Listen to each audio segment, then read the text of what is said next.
नमस्कार दोस्तों, मेरे चैनल भक्ति भाव टीवी में आपका स्वागत है। तो दोस्तों, आज के इस वीडियो में मैं आपको बताने वाली हूँ मंदोदरी ने श्री राम को मारने की कोशिश क्यों की थी। क्या आप जानते हैं कि रावण को बचाने के लिए मंदोदरी ने स्वयं श्री राम का वध करने का प्रयास किया था। यह कहानी आपको ऐसे रहस्यों से परिचित कराएगी जिन्हें जानकर आप स्तंभ रह जाएंगे। लंका नगरी में मंदोदरी अपने महल में बैठी थी। उनकी आंखों में पीड़ा और मन में भय था। उन्होंने रावण को बार बार समझाया था कि वह माता सीता को लौटाकर अधर्म के पाप से मुक्त हो जाए। मंदोदरी जानती थी कि श्री राम केवल एक साधारण मानव नहीं बल्कि साक्षात विष्णु के अवतार हैं। उस रात मंदोदरी ने रावण से कहा, स्वामी, आपने जिन श्री राम को साधारण मनुष्य समझने की भूल की है वे स्वयं नारायण हैं। उनके हाथों से बच पाना असंभव है। माता सीता को लौटा दीजिए, अन्यथा लंका का सर्वनाश निश्चित है। लेकिन रावण अहंकार में अंधा था। उसने मंदोदरी की बात को हंसी में उड़ा दिया। मंदोदरी, तुम स्त्री हो, युद्ध और वीरता का क्या जानो? मैं मृत्यु को जीत चुका हूँ।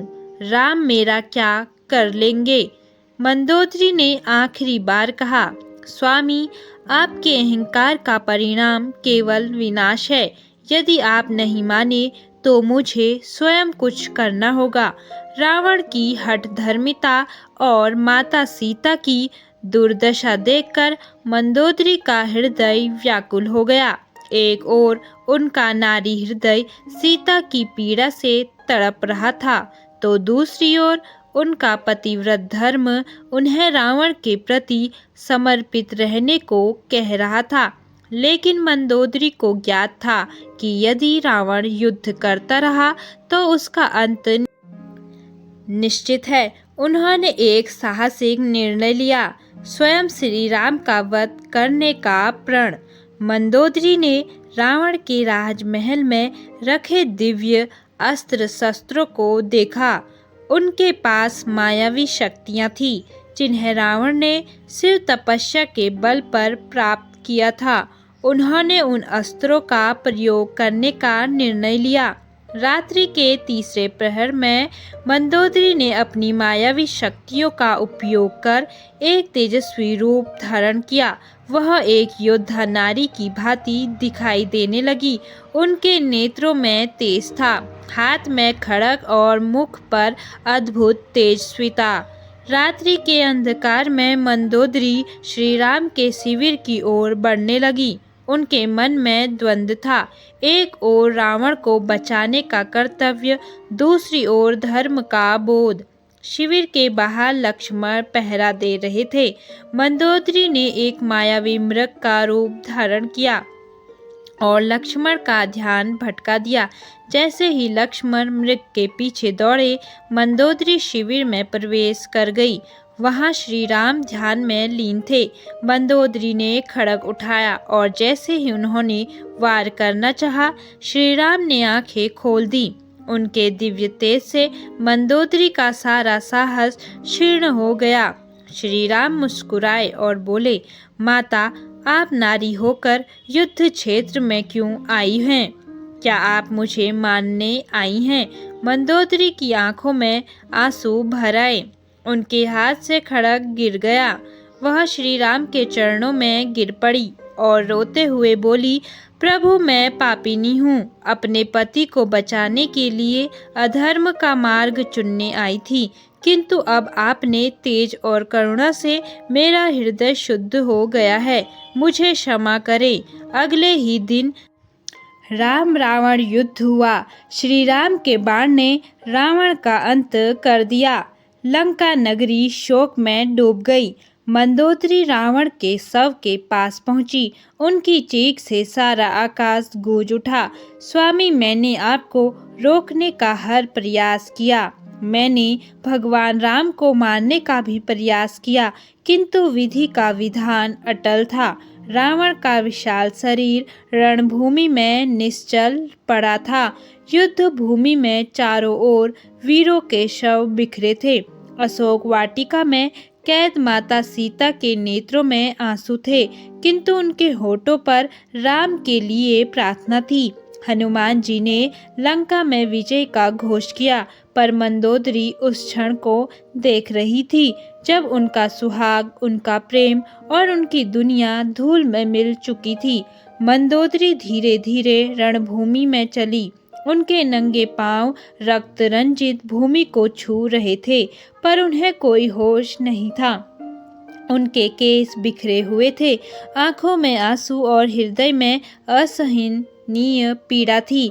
जब वह रावण के पास पहुंची तो उनके कंठ से अस्फुट चीख निकली, स्वामी। उन्होंने रावण के कंधे को हिलाया, पर रावण की आंखें सदा के लिए बंद हो चुकी थी। मंदोदरी अपने पति का सिर अपनी गोद में रखकर फूट फूट कर रोने लगी। उनकी चीख से लंका की हवाएं कांप उठी। स्वामी, क्या आपको कभी मेरा प्रेम नहीं दिखा?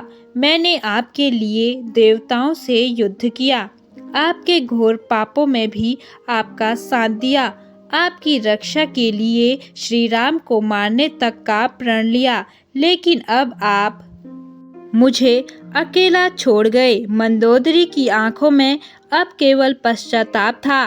काश मैंने उस रात आपकी मृत्यु का सपना देखकर आपका हाथ थाम लिया होता।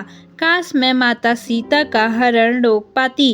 काश आप मेरे वचन मान लेते, तो आज लंका की भूमि रक्त से लाल न होती। मंदोदरी का स्वर तीखा हो गया।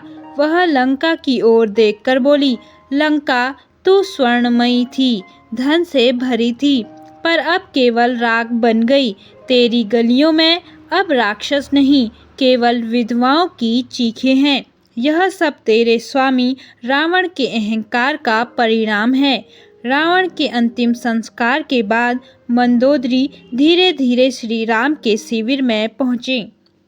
उनके चेहरे पर वेदना की छाया थी, आंखों में पश्चाताप का सागर। उनका स्वर कांप रहा था। मंदोदरी ने श्री राम के चरणों में गिरकर कहा, प्रभु, मैंने अपने पति को बचाने के लिए अधर्म का सहारा लिया। मैंने आपको मारने का प्रयास किया, पर आपके दर्शन मात्र से मेरा हृदय पवित्र हो गया। मुझे क्षमा कीजिए। श्री राम की आंखों में करुणा थी। उन्होंने मंदोदरी को उठाया और शांत स्वर में कहा, माता, आप सती और पतिव्रता नारी हैं। आपके हृदय में केवल अपने पति का प्रेम था। आपके हाथों से कोई पाप नहीं हुआ। आप धर्म की पताका हैं।